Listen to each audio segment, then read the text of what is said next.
G'day, I'm Nate Byrne, known online as mo34, director of the Circle Circle Dot Dot animated music video. And if you're watching this, chances are you've seen that and know what I'm talking about. If you haven't, well, this might be interesting to you anyway. Today you're going to learn a little bit about stop motion animation and exactly how I went about creating the music video which I just mentioned, Circle Circle Dot Dot by Jamie Kennedy and Stu Stone. Available through Warner Brothers Records. Buy it on iTunes. Ding! A little behind the scenes action, if you will.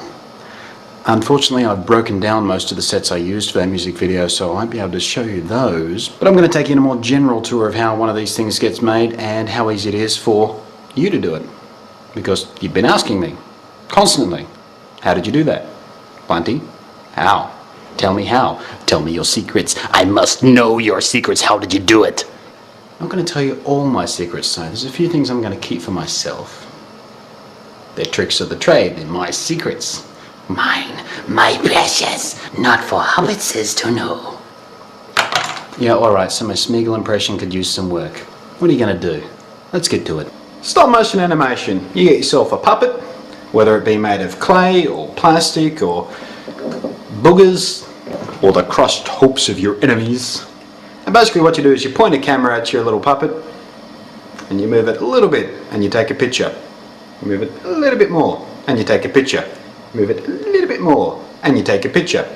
You do that a few thousand times and you string those pictures all together in a movie file and you got yourself an animation, because those little movements you see, when you flick them past the human eye fast enough, it looks like movement. It's magical. It's time to animate. So we've got our little scene set up here. We've got a very basic set. We've got a couple of characters. We've got a camera angle set up. We can just position that how we like it. Now let's say we want this guy to turn his head over to this guy and raise up this arm. I film at 15 frames per second. So I want to have that complete action happen in, let's say, half a second. I've got 7 frames. So start by moving his head just a little, moving his arm just a little, and we take the shot. Do that again. Take the shot. Move his head just a little bit, move his arm just a little bit. Take the shot. And that goes on and on and on. And you do that 15 times and you've got 1 second of animation. Just to give you an idea, the Circle Circle Dot Dot music video I did, about 3 minutes long. That's in the order of 2,700 odd frames captured, doing it that way.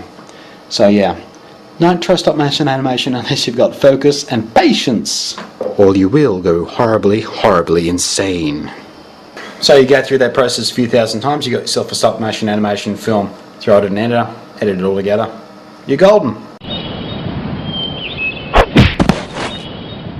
Another little tip, I build most of my sets with walls that lift completely away. The reason I build my sets with breakaway walls and every wall can break away is sometimes you need to get your camera right in close. And if you've got a wall in the way, you can't do that. Duh.